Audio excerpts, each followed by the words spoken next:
Hey guys, Mike coming back with another PC update video. This time it's all going to be Hank. I haven't got anything in for Johnny in the last few days. I just did a video not too long ago, but I got a couple real nice pieces in. I want to go ahead and show those and get them put out. I am bidding on one nice Johnny piece for tonight. Hopefully I'll get that. And I'll show that next video if I win it. Just a few things, but a couple of big ones. This one's doesn't seem like much, but it's really cool. This is from Allen and Ginter, 2006. I don't know if that was the first year of Allen and Ginter. It might have been, but Hank was actually in that, and he's actually got a couple of minis that are really tough to find. Beautiful card for him. And this mini is a bazooka back, and it's numbered to 25, hand numbered. And it has literally taken me years and years of looking, and one finally popped up on eBay. So really glad to get that in. Um, Here's the weird piece. Well, this is a weird piece, all right. This is a. I know of Street and Smith's doing their sports magazines. This one's from 1938, April 2nd, 1938, for 10 cents. It's got a long, long article on the inside I haven't read yet by Hank. Hank wrote an article about how the Yankees can be beaten in 1938. And on the cover, they did, instead of a picture, it's got an artistic artwork done of artistic rendition of Hank jumping to catch a ball. And it's really neat. It's really cool. You don't see too many of these old magazines with artwork, but very well done, too. It says the Yankees can be beaten is the title of the article, and I did look, and in 1938 the Yankees were not beaten. They won the American League and they won the World Series. So much for Hank the prognosticator. But still very cool. I thought that was great. For a few bucks, I added that to the collection. Now for the two big pieces. One of them's a card. I'll show it first. I just showed this on the Facebook page a day or two ago. This is a 1939 PlayBall sample card. For 1939 PlayBall, of all the issues in the 30s, the 39 PlayBall is probably the most common, though it is hard to find in high grades. Anything above a 6 or 7 is pretty tough to find. I have a one in a 7.5. I know Brian's got one in a 7.5. But the samples that I've shown are much harder to find in high grade. They're samples. They started out. I'm sure they were the first thing that the store owners gave away. Play ball was sold, for the gum, and then you would get the cards as an extra. The sample was given away, and they were usually beat up. I showed this one not too long ago. This is the autographed one I got in red ink. I showed this not too long ago because there's not a lot of samples out there. And there's the stamp on the back that says it's a free sample card. And this one's horribly off center, as you notice, but it's signed, which is very rare for these. There just wasn't that many, and for him to sign one's pretty unusual. Now this one goes on the other side of the spectrum. This is a sample, but it's already labeled an SGC holder as a 6.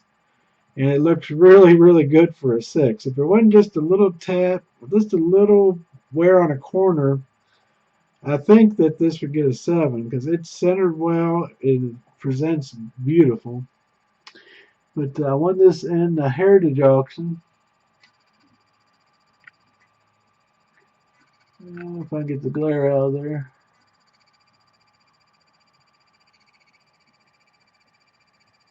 It looks fantastic.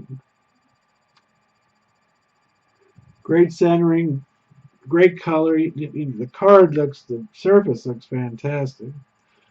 The back has got the stamp, and it's a full stamp. Sometimes you just get a partial stamp.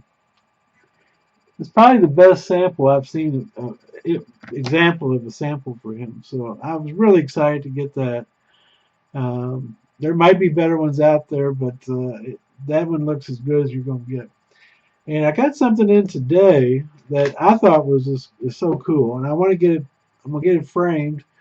Um, I don't know. Maybe you all. It depends on how you all look at it, but it's been on eBay for a while. In 1943, the U.S. the War Department would run these war bond drives to raise money to fight the war. And in 1943, they did a drive in April of 1943 to raise money, like they did many times throughout the war.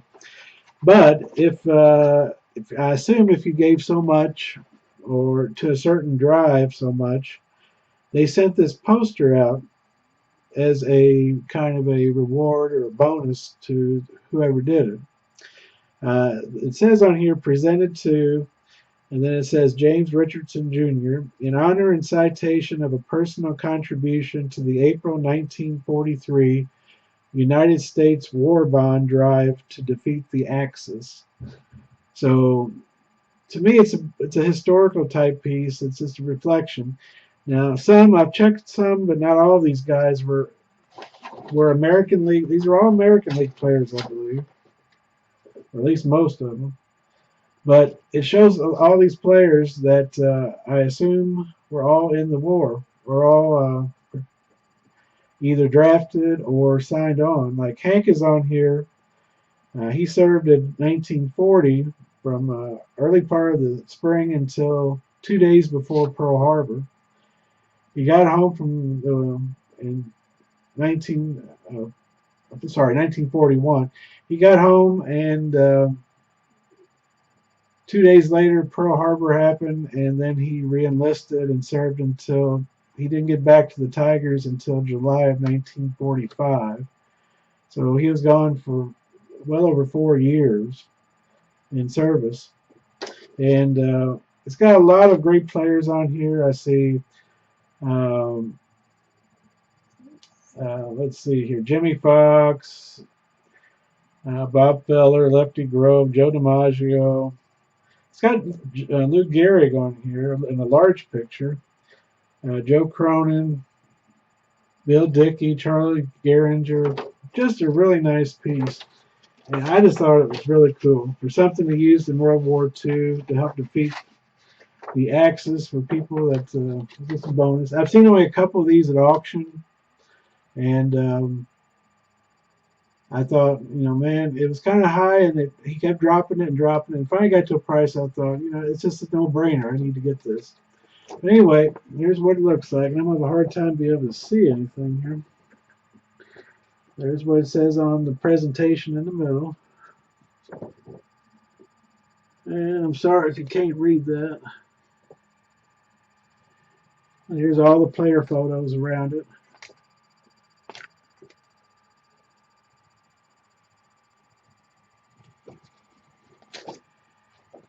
There's Gehrig right next to the main section. There's Hank over here on the side.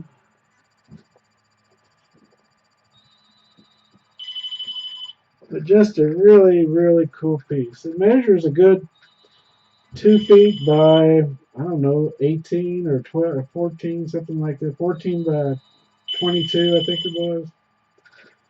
But again, I just thought a little slice of history there. I need to do some more research and see if all these players, or most of them, served in the war. I assume they did, is why they would be on here. I'm not sure about Gehrig. What's that all? But why he's larger than the other ones. But very cool. I just really wanted to share that. I'm going to get this framed and hang it on the wall for sure. And I just love pieces of things that relate to his history. All the players that served in the war. It'd be interesting to see how many of those did serve. I assume a lot of them did, or they wouldn't be on the poster. Anyway, just wanted to share those with you. I hope everybody's doing well, staying safe. Um, so far, so good. I'm a pharmacist, so I'm kind of sitting around with a lot of sick people, trying to take precautions. My wife's on me all the time. She's a pharmacist too, but she's been taking some time off because she just doesn't want to. She's got some health issues that, if she got it, could be very bad. So we don't want to take any chances with her. But she's on me, keeping me, making sure I'm doing all that I'm supposed to do too.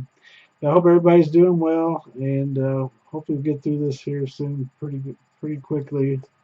It won't be nearly as bad as they think. I think sporting events and such are pretty much done for the year. I can't see until there's a vaccine comes out next year. I don't think I don't think until the vaccine comes out and people get their shots, I don't think they're going to take too many chances with large congregations through the rest of the year. So I can't imagine football stadiums and baseball stadiums being full. I hope maybe they can work out something and make it do it. I don't know, but I'd be really surprised at this point. Anyway, I hope everybody's doing well. And thanks for watching. And I'll talk to you later, Lord willing. Bye bye.